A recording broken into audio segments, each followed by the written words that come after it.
Hello viewers, আসসালামু আলাইকুম।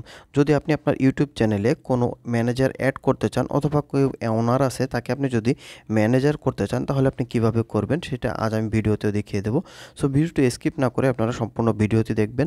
প্রথমে আপনি আপনার ইউটিউব চ্যানেলটি ওপেন করবেন। অবশ্যই ক্রোম ব্রাউজার ব্যবহার করবেন এবং ডেস্কটপ মোডটা ওপেন করে নেবেন। তা না হলে আপনি কাজগুলো করতে পারবেন না। এরপরে আপনি দেখুন উপরে যখন আপনার একটা লোগো দেখা যাচ্ছে একদম কিনারে, এটার উপরে আপনি ট্যাপ করবেন। এটার উপরে ক্লিক করার পরে এখানে ইউটিউব স্টুডিও যে অপশনটা আছে এটার উপরে ক্লিক করবেন। এটায় ক্লিক করার পরে এভাবে আপনাকে যদি চলে আসে, দেখবেন যে ইউটিউব স্টুডিও সরাসরি অ্যাপসে নিয়ে আসে, তাহলে আপনি এখান থেকে কাজ করতে পারবেন না। সেক্ষেত্রে আপনি যেভাবে কাজ করবেন, সেক্ষেত্রে সরাসরি এখানে কাস্টমাইজ চ্যানেল যে অপশনটা আছে এই অপশনের উপর ক্লিক করবেন। এই অপশনটার উপর ক্লিক করার পরে আপনাকে এভাবে করে স্টুডিওতে নিয়ে যাবে এবং সরাসরি সাইডে নিয়ে যাবে, অ্যাপসে নিবে না। এখানে কিছুটা সময় আপনি একটু ওয়েট করবেন, কেননা এখানে একটু লোড নিবে, লোড নিতে একটু টাইম লাগে, যার কারণে এখানে আপনার একটু অপেক্ষা করতে হবে। দেখুন আমার এখানে লোড নিচ্ছে। ওকে, লোড নেওয়া কমপ্লিট হয়ে গেলে একদম নিচের দিকে দেখুন এখানে সেটিংস একটা অপশন আছে, এই অপশনটার উপর আপনাদের ক্লিক করতে হবে। এখন আমার লোড সম্পূর্ণ হয় নাই। ওকে, দেখুন আমি এখানে সেটিংসের উপর ক্লিক করলাম। সেটিংসের উপরে ক্লিক করার পরে আমার নেটটা একটু স্লো কাজ করছে, যার কারণে একটু লেট হচ্ছে। এখান থেকে দেখুন 4 নম্বরে পারমিশন একটা অপশন আছে, এই অপশনটার উপরে আমাদের ক্লিক করতে হবে। আর এখান থেকে আমাদের যে আমরা অ্যাড করব, অর্থাৎ ম্যানেজার অ্যাড করব, সেটা আমাদের এখান থেকেই করতে হবে। এরপরে ম্যানেজ পারমিশন এই অপশনটা আবার উপর সাইডে ক্লিক করব। এখানে দেখুন একদম উপরে যে ম্যানেজ পারমিশন অপশনটা আছে এই অপশনটার উপর ক্লিক করব। এই অপশনটার উপর ক্লিক করলে নতুন যে ইন্টারফেস যাবে সেই অপশনটায় আমাদের আবার সেখানে গিয়ে কাজ করতে হবে।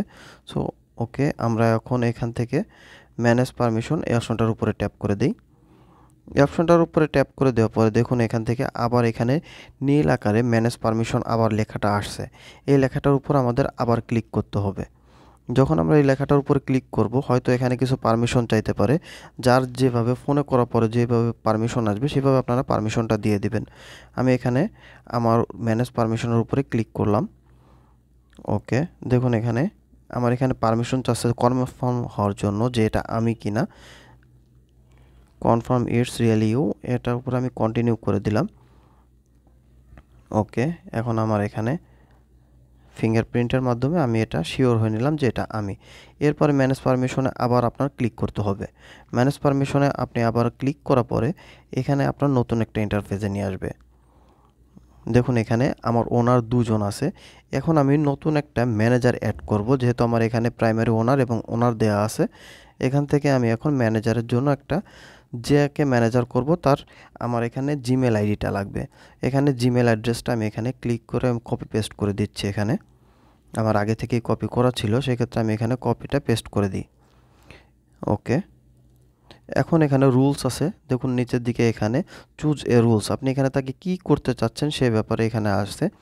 ওনার, ম্যানেজার, তারপরে কমিউনিকেশন ম্যানেজার, আরও যে সাইটগুলো আছে নিচের দিকে। ওকে, আমি এখানে ম্যানেজার করব, সেহেতু আমি এখানে ম্যানেজারের উপর ট্যাপ করে এখানে তাকে ইনভাইট পাঠিয়ে দিতে হবে। এখানে ইনভাইট পাঠিয়ে দেওয়ার পরে তার ওখানে আমার ইনভাইটটা চলে যাবে। আমি এখানে ইনভাইটের উপরে ক্লিক করে দিই। এখন ম্যানেজারের উপর আপনারা শিওর হয়ে নেবেন, বারবার দেখে নেবেন যে আপনারা ভুল করছেন কিনা, এই ব্যাপারটা অন্তত শিওর হয়ে নেবেন। কেননা আপনি একজনকে ম্যানেজার দিচ্ছেন, সে সব কিছু দেখবে, সে কিছু কাজ করতে পারবে, কিন্তু আপনার ওনারশিপের যে কাজটা সেগুলো করতে পারবে না। এজন্য ম্যানেজার আপনি বারবার দেখে নেবেন আপনার ম্যানেজার দিচ্ছেন কিনা। যদি আপনি ম্যানেজার করতে চান, আমি ইনভাইটেশনটা পাঠিয়ে দিলাম। দেখুন এখানে আমার এখানে পেন্ডিং অবস্থায় আছে, এখন ডান করে দিলাম। ডান করে দেওয়ার পরে এখানে যদি আপনি আবার শিওর হতে চান, সেক্ষেত্রে আপনি আবার এখানে একটু করে নেবেন, নিচের দিকে একটু টান দিয়ে এটারে ফ্রেশ করে নেবেন। ফ্রেশ করার পরে আপনি এখানে আবার ম্যানেজ পারমিশনের উপরে ক্লিক করে আপনি শিওর হয়ে নিতে পারেন যে আপনি ম্যানেজার পোস্টটাকে দিয়েছেন কিনা, নাকি অন্যটা দিয়ে দিয়েছেন ভুল করে, সেটা আপনি আবার শিওর হয়ে নিতে পারেন। দেখুন আমি আপনাদের দেখিয়ে দিই, আমি এখানে ক্লিক করার পরে ওকে, আমার এখানে ম্যানেজারটাই ইনভাইটেশনে আছে। এখনও সে এখান থেকে ইনভাইটেডটা পাওয়ার পরে যখন ওটা সে অ্যাকসেপ্ট করবে, তারপরে সে ম্যানেজার এখানে অ্যাড হয়ে যেতে পারে। এভাবে আপনারা আপনাদের ইউটিউব চ্যানেলে ম্যানেজারটা অ্যাড করে নিতে পারেন। আশা করি ভিডিওটি ভালো লেগেছে। যদি ভিডিওটি ভালো লাগে তাহলে লাইক, কমেন্ট, শেয়ার এবং সাবস্ক্রাইব করে সকলে আমাদের পাশে থাকবেন। ধন্যবাদ সকলকে। আল্লাহ হাফেজ।